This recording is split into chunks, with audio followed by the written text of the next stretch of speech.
Good evening everyone. आज की class में we will discuss capital structure.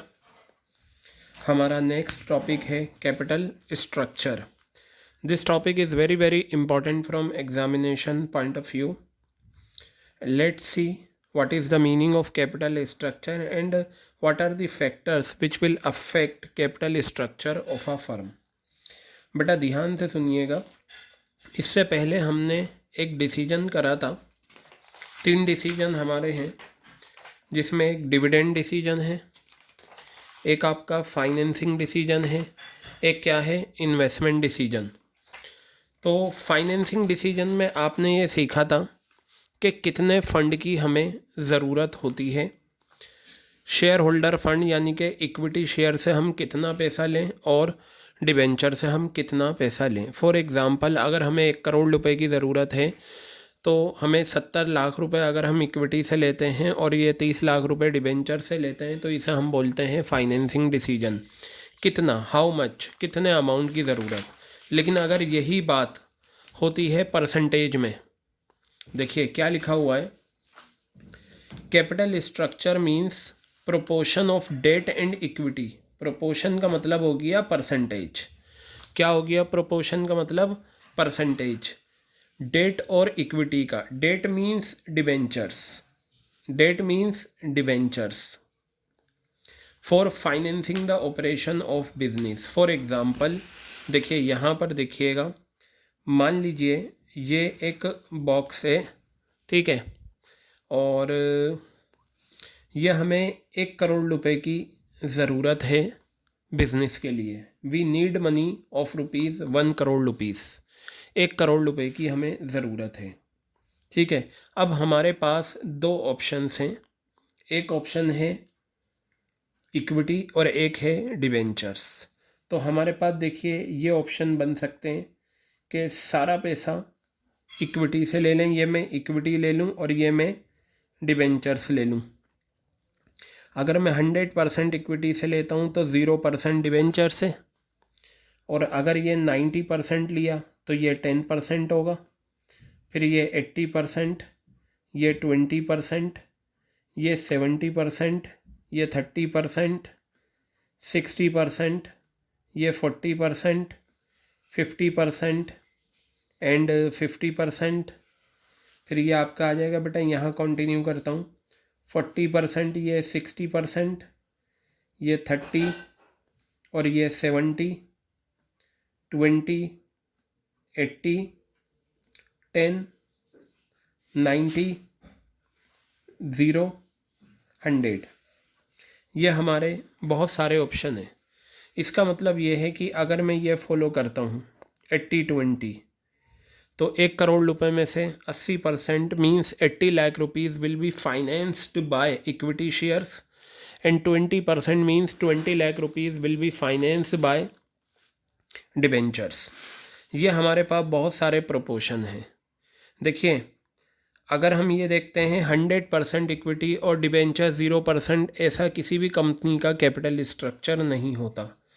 क्योंकि देखिए हमारे कैपिटल स्ट्रक्चर में ये जो प्रोपोर्शन है 100% इक्विटी का हम नहीं रख सकते, क्योंकि डिबेंचर्स होने से हमें फ़ायदा होता है, टैक्स सेविंग होती है।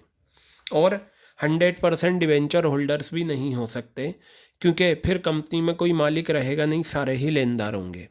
तो फाइनेंस मैनेजर को क्या करना पड़ता है, जब बिज़नेस के लिए पैसा चाहिए होता है तो वो ऐसा प्रोपोर्शन लेता है जहाँ पर क्या होता है, शेयर होल्डर की वेल्थ मैक्सिमाइज हो जाए, ठीक है।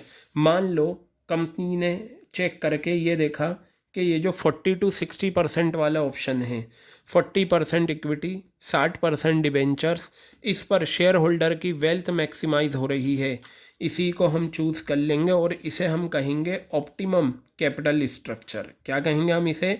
Optimum capital structure. देखिए बेटा, कैपिटल स्ट्रक्चर का मतलब होता है proportion of debt and equity. Debt और इक्विटी का प्रोपोर्शन। देखिए ये सारे डेट आ गए, ये सारे इक्विटी आ गए। प्रोपोर्शन का मतलब परसेंटेज। तो अगर ये लेते हैं 30% डेट 70% इक्विटी, तो ये भी क्या है, कैपिटल स्ट्रक्चर है, ये सारे कैपिटल स्ट्रक्चर हैं, लेकिन हमें कौन सा चूज़ करना है वो हमें देखना होगा जहाँ पर शेयर होल्डर की वेल्थ क्या हो जाए, मैक्सिमाइज हो जाए। क्या हो जाए, शेयर होल्डर की वेल्थ मैक्सिमाइज हो जाए। तो बेटा हमने ये चूज़ करा 40% और 60%। इसका मतलब 40% इक्विटी है और 60% क्या है, डिबेंचर्स हैं। तो अब हम, अच्छा फाइनेंसिंग डिसीजन और कैपिटल स्ट्रक्चर में फ़र्क क्या है।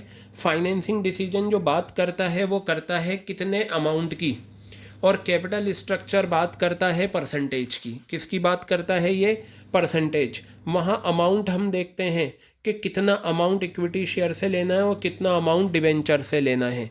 यहाँ पर हम देखते हैं कितने परसेंट इक्विटी से और कितने परसेंट डिबेंचर से। चलिए अब हम देखते हैं कैपिटल स्ट्रक्चर की डेफिनेशन। कैपिटल स्ट्रक्चर का मतलब होता है प्रोपोर्शन। प्रोपोर्शन का मतलब परसेंटेज। किसका परसेंटेज, डिबेंचर्स और इक्विटी का। तो ये रहा डिबेंचर्स का परसेंटेज, ये रहा इक्विटी का परसेंटेज, ये रहा। जो यूज़ किया जाता है financing the operation of business. Operation का मतलब बिजनेस। देखिए जो बड़ी बड़ी कंपनीज होती हैं, इन्हें किसी भी प्रोजेक्ट में पैसा लगाने के लिए पैसा चाहिए होता है, और ये पैसा पब्लिक से लेती हैं, और पब्लिक से पैसा लेने का इनके पास जो रास्ता होता है, एक होता है इक्विटी और एक होता है डिबेंचर्स। कैपिटल स्ट्रक्चर में दोनों सोर्सेज आते हैं, दोनों का कॉम्बिनेशन ही कैपिटल स्ट्रक्चर बनाता है। अब बेटा नीचे देखिए ऑप्टिमम कैपिटल स्ट्रक्चर का क्या मीनिंग होता है। मैंने आपको बताया ये बहुत सारे ऑप्शन थे आपके पास कैपिटल स्ट्रक्चर के। इसमें ऐसा कॉम्बिनेशन जो शेयर होल्डर की वेल्थ को मैक्सिमाइज कर दे। शेयर होल्डर की वेल्थ को मैक्सिमाइज करने का मतलब शेयर होल्डर के इक्विटी शेयर का प्राइस बढ़ जाना, तो हम ये कहेंगे कि वो ऑप्टिमम कैपिटल स्ट्रक्चर है। तो यहाँ बताया एक ऑप्टिमम कैपिटल स्ट्रक्चर वो होता है जिसमें प्रोपोर्शन इक्विटी और डेट का, इक्विटी और डेट का जो प्रोपोर्शन होता है उससे क्या होता है, शेयर होल्डर की वेल्थ मैक्सिमाइज हो जाती है। क्या हो जाती है, शेयर होल्डर की वेल्थ मैक्सिमाइज हो जाती है। क्लियर हो गई बात। ये आगे बताया, ये सारी डेफिनेशन बहुत इंपॉर्टेंट है। इन 4 सेंटेंसेस से 4 डेफिनेशन हैं, एक कैपिटल स्ट्रक्चर, एक ऑप्टिमम कैपिटल स्ट्रक्चर, बाकी नीचे बताया। Proportion of debt in overall capital is called financial leverage. इसका मतलब ये हो गया कि ये जो आपका 1 करोड़ रुपए है, अब मान लीजिए मैं ये वाला ले लेता हूँ 80 और 20%, तो 1 करोड़ रुपए में जो 20% प्रोपोर्शन है 1 करोड़ रुपए में, यानी कि 20 लाख रुपए डेट के हैं, कितने परसेंट हैं, 20%। इस ओवरऑल, ये ओवरऑल कैपिटल कहलाती है। क्या कहलाती है ये, ओवरऑल कैपिटल। इस ओवरऑल कैपिटल में जितना परसेंट डेट का होता है उसी को फाइनेंशियल लिवरेज कहा जाता है। तो proportion of debt in overall capital, overall capital में फाइनेंशियल लिवरेज जो होता है, क्या होती है फाइनेंशियल लिवरेज, डेट का प्रोपोर्शन। अब अगर मान लो मैं ये लेता हूँ 40 और 60, तो मैं कहूँगा 60% जो है वो फाइनेंशियल लिवरेज है। अगर ये लेता हूँ तो 80% फाइनेंशियल लिवरेज है। ये लेता हूँ तो भाई 40% फाइनेंशियल लिवरेज है। क्लियर हो गई बात ये। अब ज़रा देखिएगा नेक्स्ट पॉइंट है, capital structure of a company affects both profitability and financial risk. Capital structure जो होता है वो प्रॉफिटेबिलिटी को भी अफेक्ट करता है, फाइनेंशियल रिस्क को भी अफेक्ट करता है। तो आप ये याद रखना, प्रॉफिटेबिलिटी और फाइनेंशियल रिस्क को जो अफेक्ट करता है वो क्या है, कैपिटल स्ट्रक्चर। कैसे करता है वो हम नीचे देखेंगे। सबसे पहले बेटा इन दोनों को हम बाद में डिस्कस करेंगे, पहले हम देखते हैं factor affecting capital structure. Let's see how many factors given in your syllabus for affecting capital structure. 14। अब आप कहेंगे सर क्या 14 के 14 याद करने होंगे? बिल्कुल बेटा, आपको ये 14 के 14 याद करने होंगे, क्योंकि कोई से भी एग्जाम में आ सकते हैं और कोई से भी एग्जाम में पूछे जा सकते हैं। बहुत आसान है, चलिए समझते हैं क्या है। देखिए रिस्क कंसिडरेशन, इन्होंने कहा कि रिस्क कंसिडरेशन क्या होता है, मैं आपको बताता हूँ। देखिए ये जो रिस्क होता है, आपको पता है हर बिजनेस में रिस्क है, ठीक है, कोई भी बिजनेस ऐसा नहीं है जिसमें रिस्क ना हो। दो तरह के रिस्क पाए जाते हैं किसी भी बिजनेस में। एक होता है फाइनेंशियल रिस्क। क्या होता है? एक फाइनेंशियल रिस्क। और एक होता है बेटा बिजनेस रिस्क। क्या होता है? बिजनेस रिस्क, या इसे हम बोलते हैं ऑपरेटिंग रिस्क।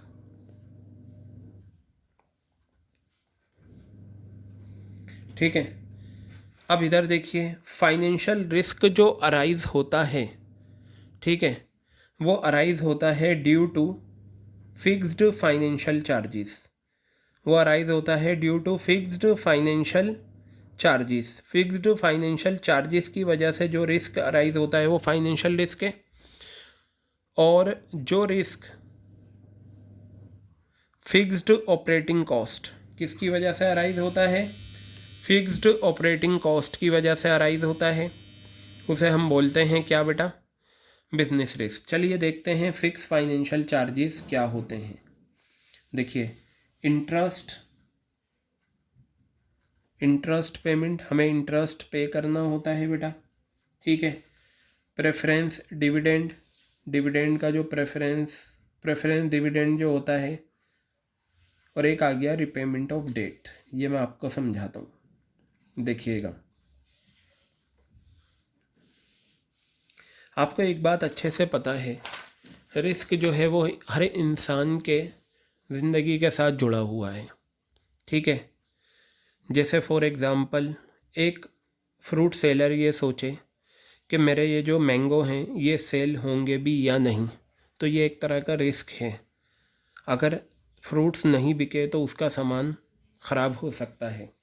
ठीक है, 95% मार्क्स आएंगे या नहीं, रिस्क है। रिक्शा से ट्रैवलिंग कर रहे हैं, कहीं रिक्शा वाला गड्ढे में से ना लेकर जाए और हम गिर जाएं, ये भी रिस्क है। ठीक है, दौड़ रहे हैं, दौड़ते दौड़ते गिर ना जाएं, ये भी एक रिस्क है। तो बेटा इसी तरीके से एक बिज़नेस में क्या होता है, दो तरह के रिस्क पाए जाते हैं। पहला होता है फाइनेंशियल रिस्क। ये क्या होता है?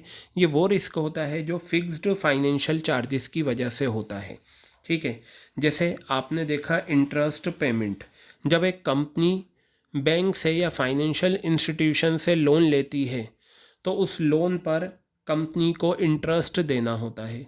या अगर कंपनी ने डिबेंचर्स इशू करे और पब्लिक से पैसा लिया, डिबेंचर्स इशू करे, पब्लिक से पैसा लिया, तो उस डिबेंचर्स पे भी कंपनी को इंटरेस्ट देना होता है। अगर कंपनी जब तक इंटरेस्ट नहीं देगी तो एक रिस्क जुड़ गया है कंपनी के साथ कि हाँ भाई इंटरेस्ट की पेमेंट हमें करनी है। दूसरा, रिपेमेंट ऑफ डेट। आपको पता है जब हम बैंक से लोन लेते हैं तो एक टाइम के बाद हमें उस लोन का अमाउंट वापस करना होता है। ठीक है, आपको पता है 10 साल के लिए लोन लिया तो 10 साल के बाद हमें वो लोन का अमाउंट वापस करना होगा। इसी तरीके से डिबेंचर्स जो कंपनी बेचती है उसके बदले पब्लिक से पैसा लेती है, वो भी एक टाइम पीरियड के लिए होते हैं, जैसे 5 साल के लिए। तो 5 साल के बाद हमें उस डेट की रिपेमेंट करनी होती है। जब तक नहीं करेंगे ये रिस्क हमारे साथ जुड़ा हुआ है। प्रेफरेंस डिविडेंड देना ही देना है। जब कंपनी प्रेफरेंस शेयर्स इशू करती है तो पब्लिक को उस पर डिविडेंड देती है, जिसे प्रेफरेंस डिविडेंड देते हैं। Equity dividend fix financial charges में नहीं आता, क्योंकि वो डिपेंड करता है discretion of the director whether they want to give और नॉट। तो बेटा ये सारे, इनका ना देना ही क्या कहलाता है? Financial risk. अभी तक दिया नहीं, रिस्क जुड़ा हुआ है। ठीक है, तो ये फिक्स फाइनेंशियल चार्जेस होते हैं जो देने ही देने हैं। अब बेटा हम बात करते हैं किसकी? बिजनेस रिस्क की। देखते हैं बिजनेस रिस्क क्या होता है। जगह किराए पे ली, उस जगह का रेंट देना है, रेंट ऑफ बिल्डिंग। क्लियर है बेटा? ठीक है, सैलरी। ये कुछ एग्जाम्पल हैं जो फिक्स्ड ऑपरेटिंग कॉस्ट, यानी कि ये वो खर्चे हैं जो होने ही होने, जब तक हम नहीं देंगे तब तक ये हमारे साथ जुड़े हुए हैं। यानी कि जो भी खर्चा होता है ना, वह एक तरह का रिस्क है। ठीक है, बिजनेस में जितने भी खर्चे होते हैं वो सारे रिस्क हैं। जब तक नहीं देंगे वो रिस्क हैं, और जब हम उन्हें पे कर देंगे तो वो हमारे एक्सपेंस हैं। ठीक है, तो ये दो तरह के रिस्क बिजनेस में पाए जाते हैं। अब बेटा ये जितने भी पॉइंट्स हैं ना, इनमें आपको सीखना क्या है और देखना क्या है। देखिए आपका टॉपिक क्या है, कैपिटल स्ट्रक्चर। कैपिटल स्ट्रक्चर का मतलब हो गया ये एक बास्केट हो गई। इस बास्केट में दो फल हैं, एक इक्विटी और एक डिबेंचर्स। कितने परसेंट इक्विटी कितने परसेंट डिविडेंड लेना है। अगर मान लो ये 70% है और ये 30% है तो ये एक कैपिटल स्ट्रक्चर हो गया। क्लियर हो गई बात। तो इन फैक्टर्स की बिना पर हमें ये देखना है कि इस फैक्टर की वजह से हमें ज़्यादा इक्विटी रखना है। अगर मान लो कैपिटल स्ट्रक्चर में ज़्यादा इक्विटी होगा तो अंडरस्टूड सी बात है दूसरा सोर्स यानी कि डिबेंचर क्या होगा, कम। और अगर ज़्यादा डिबेंचर्स होंगे तो इक्विटी क्या होंगे, कम होंगे। तो हर पॉइंट में आपको यही बात बतानी है। क्या करनी है आपको, हर पॉइंट में यही बात बतानी है। तो चलिए ये जो मैंने यहाँ पर आपको फाइनेंशियल रिस्क और आपको बिजनेस रिस्क बताया, इसी को हम यहाँ पढ़ लेते हैं और फिर देखते हैं फाइनेंशियल रिस्क और बिजनेस रिस्क की वजह से क्या होता है। अच्छा मैं एक बात और बता दूँ, ठीक है। जो फाइनेंशियल रिस्क होता है यानी कि डिबेंचर्स की मैं बात करूं, चाहे डिबेंचर्स का इंटरेस्ट हो चाहे डिबेंचर्स का फाइनल अमाउंट की पेमेंट हो, बेटा इसके लिए हमारे पास कैश का होना ज़रूरी है। अगर हमारे पास कैश की अवेलेबिलिटी रेगुलर है तो हम अपने कैपिटल स्ट्रक्चर में ज़्यादा डेट रख सकते हैं। क्यों? क्योंकि हम रेगुलर लेवल पर पेमेंट आसानी से कर देंगे। तो चलिए देखिए क्या कहा, there are two types of risk in business. Business में दो तरह के रिस्क होते हैं, एक फाइनेंशियल रिस्क और एक बिजनेस रिस्क। दोनों रिस्क मैं यहाँ पर डिस्कस कर चुका हूँ। नेक्स्ट अब ये बताया फाइनेंशियल रिस्क किसकी वजह से होता है, ये रहा फाइनेंशियल चार्जेस की वजह से होता है, ये पॉइंट पूरा वही दे रखा है। और बिजनेस रिस्क किसकी वजह से होता है, फिक्स्ड ऑपरेटिंग कॉस्ट, ये पॉइंट इसकी वजह से दे रखा है। लेकिन इस पॉइंट में जो मेन आपको लिखना है वो ये दो पॉइंट है। क्या हैं ये दो पॉइंट हैं जो 100% लिखे जाने हैं। आपने ऊपर वाली बात लिखी, नीचे वाली बात नहीं लिखी। Teacher will not give you marks. Is it clear? You have to write these two points in this point. देखते हैं क्या कहता है ये पॉइंट। बस आपको ये बताना है हर पॉइंट में ज़्यादा डेट या ज़्यादा इक्विटी, ज़्यादा डेट या ज़्यादा इक्विटी। तो देखिए कहा, if operating risk of a company is low. अगर एक कंपनी का ऑपरेटिंग रिस्क कम है, इसका मतलब ये हो गया कि कंपनी कम रेंट पे करती है, कम सैलरी पे करती है, कम अदर एक्सपेंसेस पे करती है जो बिज़नेस से जुड़े हुए हैं।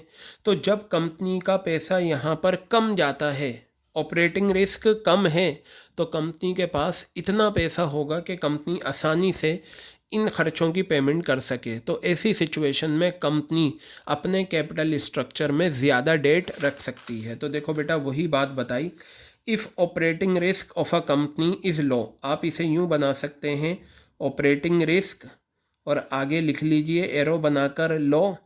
तो जब कंपनी का ऑपरेटिंग रिस्क कम होगा तो इसका मतलब कंपनी का पैसा यहाँ कम लगेगा, कंपनी के पास पैसा बच जाएगा। जो पैसा बचेगा इससे रेगुलर पेमेंट की जा सकती है। Company can have more debt in its capital structure. तो आप ये लिख सकते हैं more debt in capital structure. Capital structure में हम क्या रखेंगे, ज़्यादा डेट रखेंगे। क्या रखेंगे हम कैपिटल स्ट्रक्चर में, ज़्यादा डेट रखेंगे। क्लियर हो गई बात ये। तो जब आपने ये पॉइंट याद कर ही लिया पहला, तो इसका उल्टा आपको वैसे ही याद हो जाएगा। एक पॉइंट याद कर लें, next point you can easily remember. तो अब मैं यहाँ लिखता हूँ, इफ़ ऑपरेटिंग रिस्क हाई है, अगर आपका ऑपरेटिंग रिस्क ज़्यादा है तो बेटा मोर डेट है ना, तो आप क्या करें, लो डेट इन कैपिटल स्ट्रक्चर। देखो यहाँ मोर डेट इन कैपिटल स्ट्रक्चर का मतलब ये हो गया कि लेस इक्विटी। और अगर ऑपरेटिंग रिस्क हाई है, इसका मतलब आप ये ज़्यादा पेमेंट कर रहे हैं, तो फिर आपके पास पैसा कम बचेगा। और ये फाइनेंशियल रिस्क को पूरा करने के लिए आपके पास पैसा ज़्यादा होना चाहिए। जब ऑपरेटिंग रिस्क हाई है तो सारा पैसा यहाँ लग रहा है। जब सारा पैसा आपका यहाँ लग रहा है तो ऐसे में आपके पास कम पैसा है, तो आप डेट इशू ना करें। ऐसे में आप इक्विटी ज़्यादा इशू करें। तो जब ऑपरेटिंग रिस्क हाई होता है तो वहाँ मोर इक्विटी, हम क्या इशू करते हैं, रखते हैं more equity in capital structure. Capital structure में हम क्या रखेंगे, ज़्यादा इक्विटी रखेंगे। बेटा ये तो पहला पॉइंट हो गया रिस्क कंसिडरेशन, जो आई थिंक आपने बहुत अच्छे से समझ लिया। अब यहाँ पर एक बात आई है, कॉस्ट ऑफ डेट।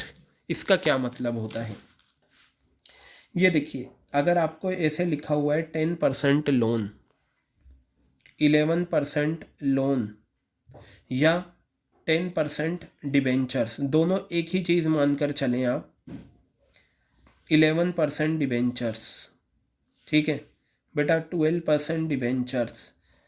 ये जो डिबेंचर से पहले परसेंटेज है ना, ये इंटरेस्ट का रेट होता है। क्या होता है ये, इंटरेस्ट रेट।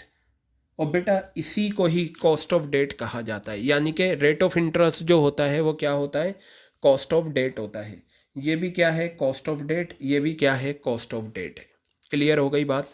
तो देखते हैं क्या कहा, cost of debt is the rate of interest payable on debentures और लोन्स। कॉस्ट ऑफ डेट क्या होता है, वो रेट ऑफ इंटरेस्ट होता है जो पेबल है, पे किया जाता है, किस पर, डिबेंचर्स पे या लोन पर। या तो हम डिबेंचर्स पे करते हैं या लोन पर पे करते हैं, ठीक है। अब यहाँ पर देखिए, in case rate of interest on debt is less. देखो कॉस्ट ऑफ डेट, कॉस्ट किसके लिए है, कंपनी के लिए है। क्लियर हो गई बात। और हर कंपनी ये चाहेगी कि डिबेंचर्स का जो अरेंजमेंट हो वो कम से कम इंटरेस्ट रेट पर हो। किस पर हो, कम से कम इंटरेस्ट रेट पर हो। कहने का मतलब ये है कि कंपनी जब भी फाइनेंस करेगी पैसा डिबेंचर्स के थ्रू, तो कंपनी की कोशिश ये रहेगी कि डिबेंचर्स पे कम से कम इंटरेस्ट देना पड़े। तो इन्होंने ये बताया, कॉस्ट ऑफ डेट यानी कि इंटरेस्ट रेट अगर कम है तो हम अपने कैपिटल स्ट्रक्चर में ज़्यादा डेट रख सकते हैं। बिल्कुल सही बात है, हमें कम से कम इंटरेस्ट देना पड़ रहा है तो हम ज़्यादा डेट रख सकते हैं। क्लियर हो गई बात। अब तीसरा पॉइंट आया, कॉस्ट ऑफ इक्विटी। बेटा कॉस्ट ऑफ इक्विटी का दूसरा नाम होता है डिविडेंड ऑन इक्विटी शेयर्स। क्या होता है, dividend on equity shares. Equity shares पे क्या डिविडेंड है, तो बताया देखो यहाँ, cost of equity is the rate of dividend on shares. देखिए याद रखिएगा, इक्विटी शेयर्स का जो डिविडेंड होता है वो कभी भी फिक्स नहीं होता। क्या होता है, हर साल जब कंपनी की एनुअल जनरल मीटिंग होती है तो उस मीटिंग में कंपनी का जो चेयरमैन होता है वो डिविडेंड प्रपोज करता है, जो आपने पढ़ा होगा प्रपोज डिविडेंड, वो बेसिकली इक्विटी शेयर्स पे होता है, ठीक है। वहाँ पर इसका रेट डिसाइड होता है। अगर प्रॉफिट ज़्यादा है तो ज़्यादा इक्विटी डिविडेंड मिल जाएगा, और अगर प्रॉफिट कम है तो इक्विटी डिविडेंड कम मिलेगा। क्लियर हो गई बात। अब ये जो पॉइंट है ना, ये पॉइंट मैं आपको समझाऊंगा कब, जब मैं आपको अभी इसके बाद ट्रेडिंग ऑन इक्विटी वाला कॉन्सेप्ट समझाऊंगा। बिकॉज कैपिटल स्ट्रक्चर के 14 पॉइंट में से एक कॉस्ट ऑफ इक्विटी, और एक आपका ये टैक्स रेट, और एक ये ROI, ये 3 पॉइंट ऐसे हैं। Point number 3, point number 7, point number 8, ये तीनों हम समझेंगे इसके थ्रू, ठीक है। तो मैं आ जाता हूँ कहाँ पर, फ्लोटेशन कॉस्ट पर। बेटा देखो फ्लोटेशन कॉस्ट क्या होती है, हमने पहले भी डिस्कस करा था, ठीक है। याद रखना, फ्लोटेशन कॉस्ट वो कॉस्ट होती है जो हमें करनी पड़ती है डिबेंचर्स और शेयर्स को इशू बेचने में। वो कॉस्ट जो हमें करनी पड़ती है, इनकर करनी पड़ती है शेयर्स और डिबेंचर्स को बेचने में, ऐसी कॉस्ट को फ्लोटेशन कॉस्ट कहा जाता है। तो देखते हैं डेफिनेशन फ्लोटेशन कॉस्ट की। फ्लोटेशन कॉस्ट वो कॉस्ट होती है जो इन्वॉल्व होती है शेयर्स को इशू करने में और डिबेंचर्स को इशू करने में। Issue means sell. In other words, cost of raising funds is called flotation cost. You know very well, raising means receiving. If you want to receive money through equity shares or debentures and you are incurring expenses in getting money through equity shares और debentures, that amount spent is known as flotation cost. क्या क्या flotation cost होती हैं? देखिए, आप equity shares और debentures से जब पैसा लेते हैं तो आपको एडवर्टीज़मेंट करना होता है। उस एडवर्टीज़मेंट पे आने वाला खर्चा क्या कहलाता है? आपका कॉस्ट ऑफ एडवर्टाइजिंग। आपकी पॉकेट से खर्च होता है तो ये इसमें आ गया।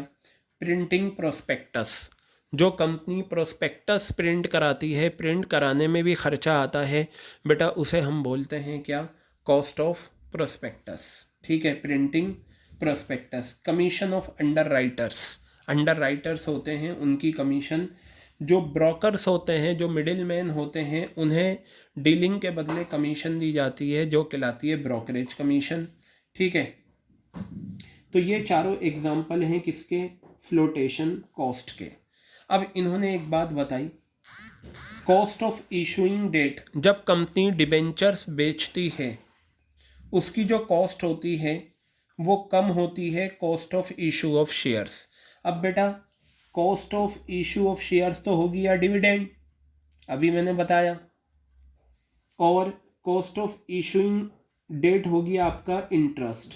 कहने का मतलब ये है कि कंपनी जब डिबेंचर्स इशू करती है या शेयर्स इशू करती है तो मान लो अगर 6% इंटरेस्ट है तो नॉर्मली क्या होता है, डिविडेंड का रेट इंटरेस्ट से ज़्यादा होता है, जो फिक्स होता है, आगे फिक्स करती है कंपनी। ठीक है, तो ऐसी सिचुएशन में कंपनी क्या होगी? This attracts the company towards debt. तो कंपनी ये चाहेगी कि अगर कॉस्ट ऑफ डेट कम है और कॉस्ट ऑफ इक्विटी ज़्यादा है तो ऐसी सिचुएशन में कंपनी ये चाहेगी कि अपने कैपिटल स्ट्रक्चर में ज़्यादा परसेंटेज किसकी रखे?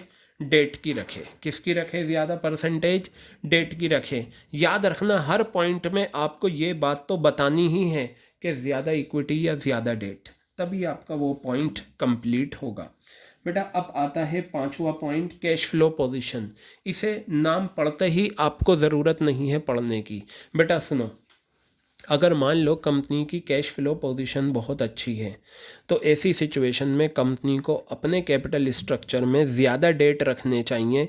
क्यों? क्योंकि अगर ज़्यादा डेट हैं तो हम रेगुलर उनकी पेमेंट कर देंगे। क्यों? क्योंकि हमारी कैश फ्लो पोजीशन अच्छी है। याद रखना, इक्विटी शेयर्स के मुकाबले में जो डिबेंचर्स होते हैं ना, उनके लिए हमारे पास पैसा रेगुलर होना चाहिए। क्योंकि देखिए, हर साल हम उनके इंटरेस्ट की पेमेंट करते हैं और जब मैच्योरिटी पीरियड कंप्लीट हो जाता है तो हमें प्रिंसिपल अमाउंट की भी पेमेंट करनी होती है। जबकि इक्विटी शेयर्स का जो अमाउंट होता है, जब कंपनी फ्यूचर में कभी जाकर अगर बंद होती है तब जाकर उसका पैसा वापस होता है, और डिविडेंड भी जो होता है वो साल में मिलता है, उस पर भी ये नहीं होता कि मिलेगा या नहीं, लेकिन इंटरेस्ट की पेमेंट रेगुलर मिलती है। तो अब आप इस पॉइंट को पढ़ सकते हो, if cash flow position of a company is very good. तो मैं यहाँ लिखता हूँ कैश फ्लो पोजीशन। अगर कैश फ्लो पोजीशन कंपनी की वेरी गुड, बहुत अच्छी है, वेरी गुड का मतलब रेगुलर लेवल पर कैश आता है, तो बेटा कंपनी के कैपिटल स्ट्रक्चर में more debt in capital structure. Capital structure में क्या होना चाहिए? ज़्यादा डेट होना चाहिए। क्लियर है? तो वही बात इन्होंने ये बताई। और नीचे है if cash flow position of a company is not good, तो मैं यहाँ पर लिख देता हूँ बेटा cash flow position. Cash flow position अगर नॉट गुड, बहुत अच्छी नहीं है, बहुत अच्छी का मतलब रेगुलर लेवल पर कंपनी के पास पैसा नहीं आता, तो बेटा ऐसे में मोर इक्विटी, किसके सहारे रहना चाहिए हमें? इक्विटी। अगर हमारे कैपिटल स्ट्रक्चर में इक्विटी होगा ना तो हमारी पॉकेट से पैसा कम निकलेगा। क्योंकि बेटा होता क्या है, ये जो इक्विटी शेयर्स बेचकर कंपनी के पास पैसा आया, ये तो कंपनी लगा देती है बिजनेस में, ठीक है, और ये पैसा वापस तभी होगा जब कंपनी हमेशा के लिए बंद होगी। और रही बात डिविडेंड की, अगर कंपनी को नुकसान होता है, प्रॉफिट की जगह लॉस हुआ, याद रखना इक्विटी वालों को डिविडेंड नहीं मिलता। If there is a loss in a company then equity share holder will not get equity dividend. Clear हो गई बात? If there is a profit, अगर बेटा प्रॉफिट होता है In this situation also, it depends upon the discretion of the director whether they want to give equity dividend or not. अगर profit हुआ तो ये डायरेक्टर पे डिपेंड करता है कि वो देना चाहते हैं या नहीं। तो जहाँ पर इक्विटी की बात आती है, हमारे पास अगर पैसा नहीं है तो कोई टेंशन नहीं, लेकिन जहाँ पर डेट की बात आती है, हमारे पास रेगुलर लेवल पर कैश अच्छा होना चाहिए।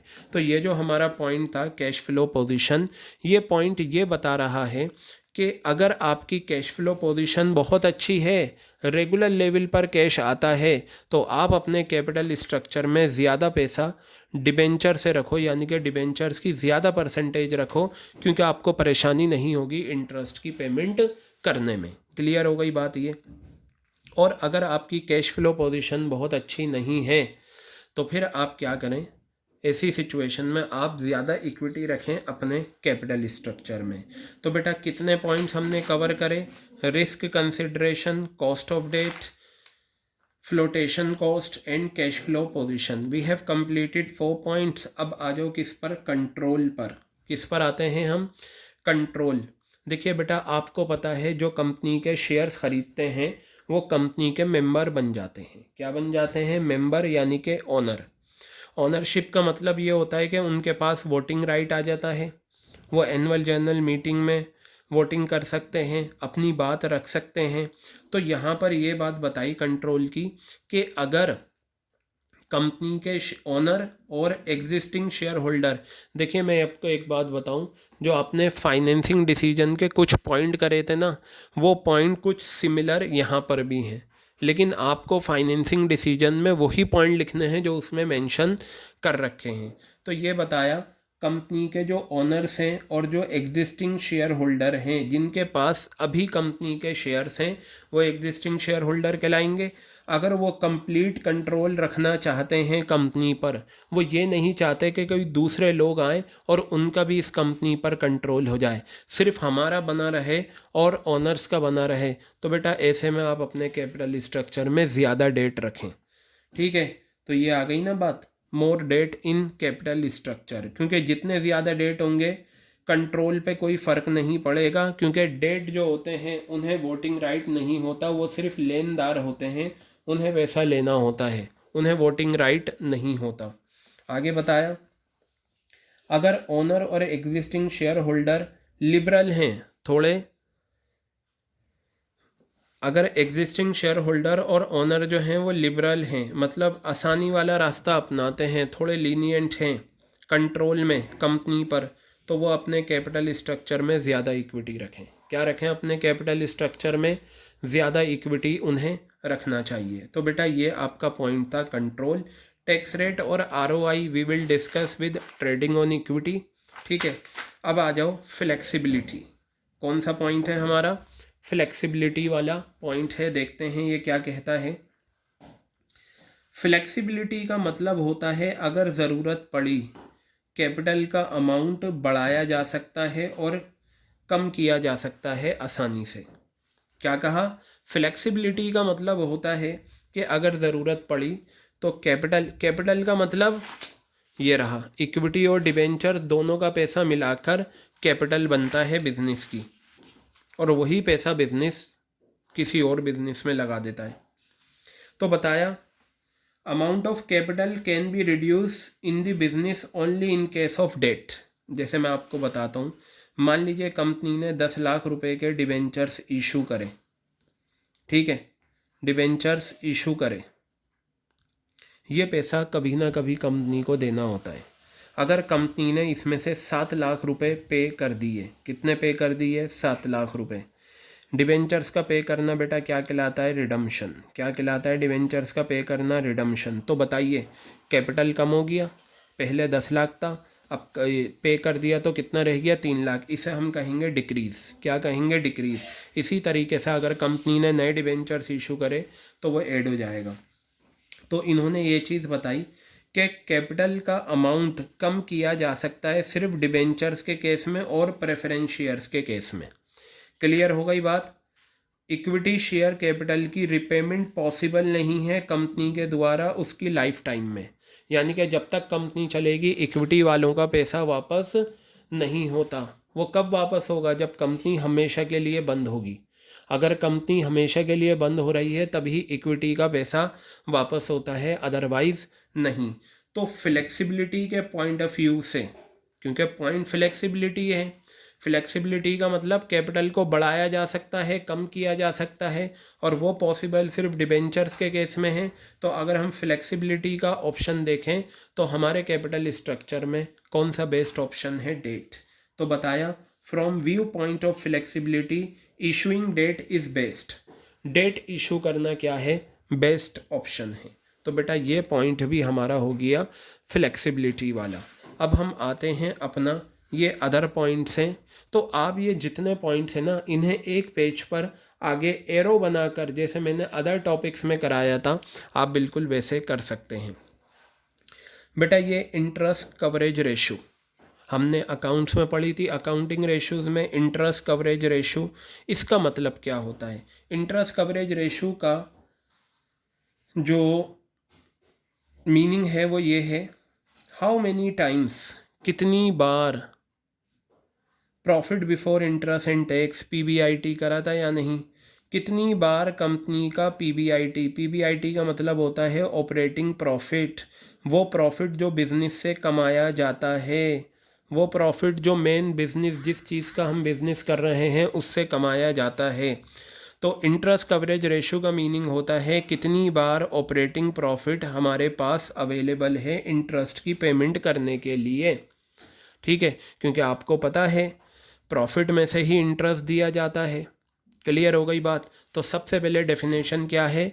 इंटरेस्ट कवरेज रेशो का मतलब होता है कितनी बार ऑपरेटिंग प्रॉफिट हमारे पास अवेलेबल है इंटरेस्ट की पेमेंट करने के लिए। क्लियर हो गई बात? अगर आईसीआर हाई है, इंटरेस्ट कवरेज रेशो ज़्यादा है, आप ये याद कर लेना। ठीक है, अगर इंटरेस्ट कवरेज रेशो ज़्यादा है तो इसका मतलब होता है कम रिस्क है कि कंपनी इंटरेस्ट की पेमेंट पे करने में फेल हो पाएगी। इसलिए हमारे कैपिटल स्ट्रक्चर में ज़्यादा डेट होना चाहिए। कहने का मतलब ये है, अगर आईसीआर हाई है, आप ऐसे लिखना, आईसीआर अगर हाई है तो more debt in capital structure, more debt in capital structure. Clear हो गई बेटा? बात क्लियर है? And vice versa. ठीक है, बाकी आप इसे ये रहने दें, ये वाला पॉइंट। और अगर आईसीआर